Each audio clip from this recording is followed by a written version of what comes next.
Selamat pagi anak-anak, kita ketemu lagi untuk perpangkatan dan bentuk akar KD 3.1 dan KD 4.1. Materi 1.1 dan 1.2 sudah kita selesaikan di perjumpaan pertama. Sekarang kita selesaikan 3 materi berikutnya.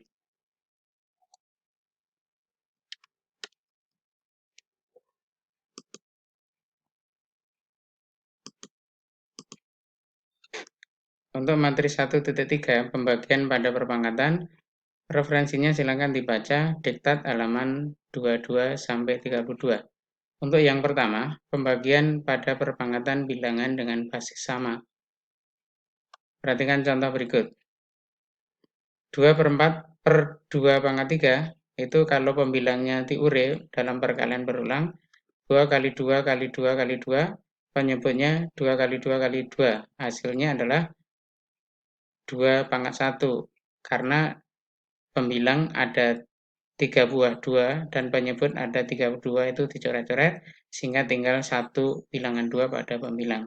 Demikian juga pada contoh yang lain silahkan dicermati. Secara umum, pembagian pada perpangkatan dengan bilangan pokok atau basis sama itu adalah dinyatakan dengan A pangkat M per A pangkat N sama dengan A pangkat M kurangi N. Jadi, bilangan pangkat pada pembilang dikurangi bilangan pangkat pada penyebut. Yang kedua, perpangkatan pada pecahan biasa. Perhatikan tabel berikut. 2/3 dalam kurung pangkat 4 itu adalah 2/3 kali 2/3 kali 2/3 kali 2/3. Nah, pembilang-pembilangnya kalau dikalikan menjadi 2 kali 2 kali 2 kali 2, sehingga menjadi 2/4. Penyebutnya kalau dikalikan menjadi 3 kali 3 kali 3 kali 3, menjadi 3/4. Berarti dalam kurung 2/3/4 sama nilainya dengan 2/4 per 3/4. Contoh yang lain silahkan dicermati. Secara umum, perpangkatan pada pecahan ini dapat dinyatakan sebagai A per B pangkat N sama dengan A pangkat N per B pangkat N. Perhatikan bilangan pecahan yang negatif. Kalau kita memiliki bilangan pecahan negatif, maka kalau N-nya atau pangkatnya itu bilangan genap, akan menghasilkan bilangan genap. Kalau pangkatnya bilangan ganjil, akan menghasilkan bilangan ganjil. Jadi min A per B pangkat N, hasilnya positif A pangkat N per B pangkat N, kalau N-nya genap. Min A per B pangkat N, hasilnya negatif A pangkat N per B pangkat N, kalau N-nya ganjil. Materi berikut 1.4, pangkat 0, pangkat negatif, dan bentuk akar. Referensinya halaman 32 sampai 49. Silahkan dicermati di sana. Yang pertama, bilangan real bukan 0 berpangkat 0. Perhatikan contoh pada tabel. Pada kolom pertama, 2/4 per 2/4. Sesuai dengan sifat pembagian bilangan berpangkat, pangkatnya dikurangkan. Sehingga 2/4 dibagi 2/4 menjadi 2/4 kurangi 4. 4 kurangi 4, 0. Berarti 2/4 dibagi 2/4 sama dengan 2/0. Kalau dihitung sebagai operasi pembagian dengan pembilang dihitung, penyebut hitung, maka 2/4 itu 16, berarti 16 dibagi 16 adalah 1. Sehingga kita dapat menghasilkan hubungan 2/0 sama dengan 1. Nah, pada contoh lain, negatif 3/0 adalah 1 juga. Nah, secara umum, kalau bilangan real bukan 0 berpangkat 0, itu ditulis sebagai A pangkat 0 sama dengan 1. Dengan A tidak sama dengan 0. Jadi A-nya boleh negatif, boleh positif. Yang kedua, bilangan real bukan 0 berpangkat bilangan negatif. Pada tabel berikut, contohnya 2/3 dibagi 2/5 itu menjadi 2/3 kurangi 5. Hasilnya 2/-2. Kalau pembilang 2/3 dihitung 8, penyebut 2/5 dihitung 32. Berarti 8 dibagi 32 adalah 1/4. Kalau 4-nya nyatakan dengan bentuk pangkat, berarti 2/2. Berarti 2/-2 senilai dengan 1/2. Demikian juga dengan contoh lain, dalam kurung negatif 5 pangkat negatif 3 sama dengan 1 per negatif 5 pangkat 3. Nah, secara umum, kalau bilangan real bukan 0 berpangkat bilangan negatif, itu dapat dinyatakan sebagai A pangkat negatif N sama dengan 1 per A pangkat N. Dengan A tidak sama dengan 0. N-nya bilangan bulat. Yang ketiga, pengertian bilangan bentuk akar. Nah, tulisan ini sudah tidak asing karena pernah dipelajari, tapi Bapak tegaskan. Pembacaannya adalah yang atas akar kuadrat dari 9, kalau yang bawah akar pangkat 3 dari 64. Kenapa akar kuadrat dari 93? Karena 3 kali 3 adalah 3 pangkat 2 adalah 9. Akar pangkat 3 dari 64, 4, karena 4 kali 4 kali 4 atau 4 pangkat 3 adalah 64. Dimana kalau akar pangkat 2 dari min 4 hasilnya berapa? Atau akar pangkat 3 dari negatif 8 hasilnya berapa? Ada yang bisa jawab? Silahkan dicatat. Nanti di akhir perjumpaan di hari ini kita bahas. Perhatikan beberapa pernyataan sebagai aksioma dalam penarikan akar. Jika A tidak negatif, maka akar A itu tidak negatif. Maka kalau kita punya bilangan 25, dicari akarnya, berarti akar kuadrat dari 25 itu jangan negatif 5. Meskipun negatif 5 kali negatif 5 adalah 25. Tapi akar 25 itu adalah 5, diambil yang positif. Jika A-nya tidak negatif, maka akar pangkat N dari A adalah B kalau B pangkat N adalah A, di mana B-nya tidak negatif. Kalau A-nya negatif dan N-nya ganjil, maka akar pangkat N dari A sama dengan B, itu juga berlaku B pangkat N sama dengan A, kalau B-nya negatif. Secara umum, akar pangkat N dari A sama dengan B, itu berlaku karena B pangkat N sama dengan A. Dengan ketentuan di atas tadi ya. Kalau A-nya negatif, ya berlaku yang bagian C. Kalau A-nya positif, berlaku yang bagian B. Yang keempat, untuk materi 1.4, bilangan bentuk akar sebagai bilangan berpangkat pecahan. Perhatikan contoh berikut. Akar pangkat 2 dari 25 itu sama dengan 5. Tapi kalau akar 20 kalau 25 pangkat setengah dihitung, itu hasilnya juga 5 dengan proses seperti ini. 25 dinyatakan dalam bentuk bilangan 5 pangkat 2, sehingga 5 pangkat 2 pangkat setengah. Nah, sesuai dengan sifat bilangan berpangkat dipangkatkan, maka pangkat 2 dan setengah dikalikan, sehingga 2 kali setengah 1. Nah, kalau 5 pangkat 1 itu kan nilainya 5.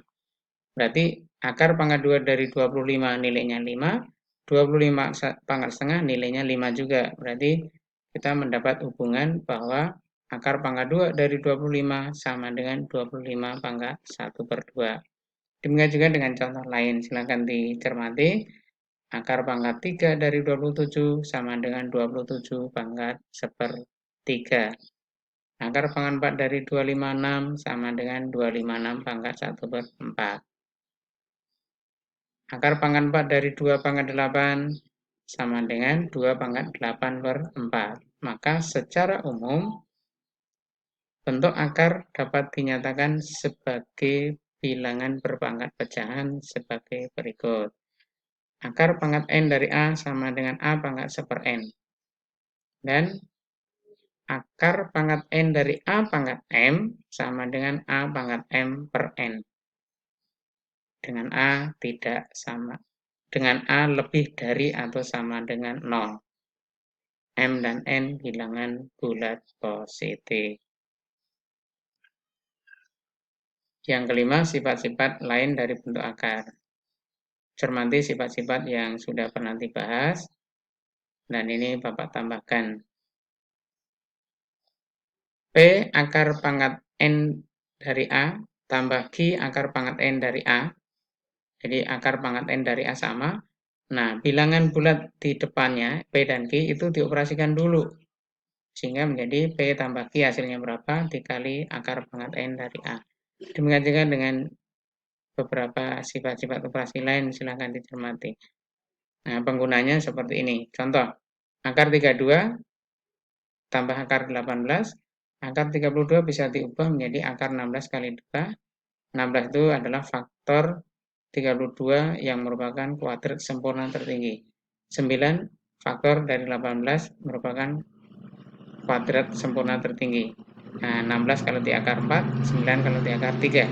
Sehingga menjadi 4 akar 2 tambah 3 akar 2. Nah, 4 dan 3-nya dijumlahkan.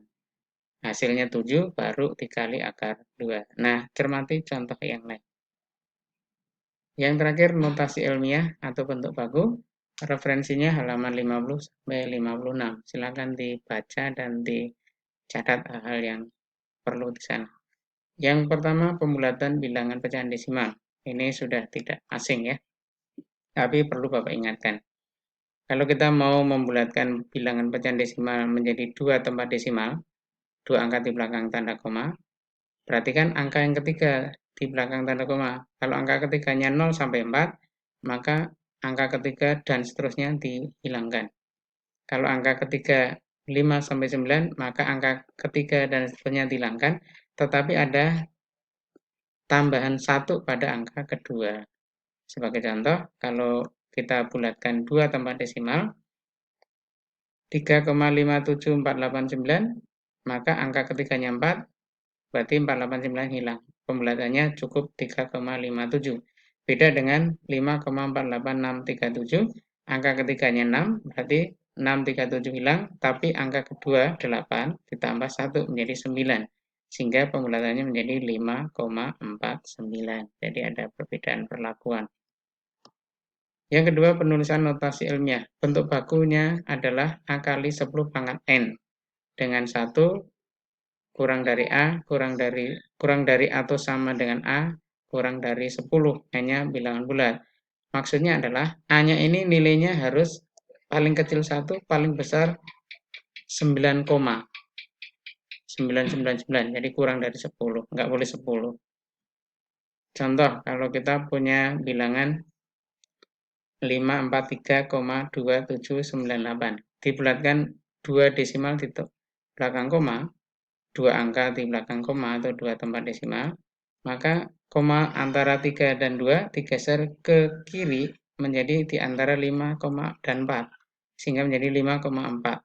32798. Agar nilainya tidak berubah dikali 100, karena geser angkanya 2 angka. Geser komanya tadi 2 angka.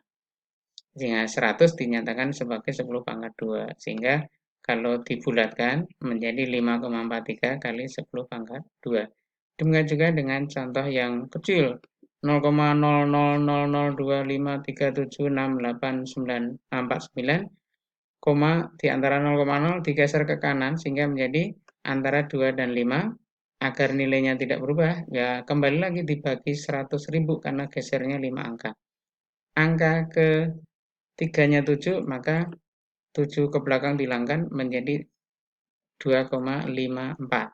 Sementara yang dibagi 100.000 bisa ditulis sebagai dibagi 10 pangkat 5. Dibagi 10 pangkat 5 itu bisa ditulis sebagai dikali 1/10 pangkat 5. Nah, 1/10 pangkat 5 itu sama dengan 10 pangkat negatif 5. Nah, ini tentang bentuk ilmiah atau bentuk baku atau notasi ilmiah. Yang terakhir, pertemuan hari ini, silahkan dicermati ini untuk pelatihan. Ada 3 pekerjaan. Pekerjaan pertama silahkan berlatih pendalaman mandiri. Yang kedua, kerjakan beberapa soal. Dikumpulkan seperti pertemuan pertama. Dan yang ketiga, tugas proyek. Silahkan dikerjakan pada kertas HPS khusus. Kalau yang kedua tadi di buku latihan. Terus sama-sama dikirim, cuma batasan waktunya beda. Kalau yang proyek itu Bapak kasih waktu 1 minggu. 1 minggu, jadi sebelum pertemuan yang akan datang. Terima kasih.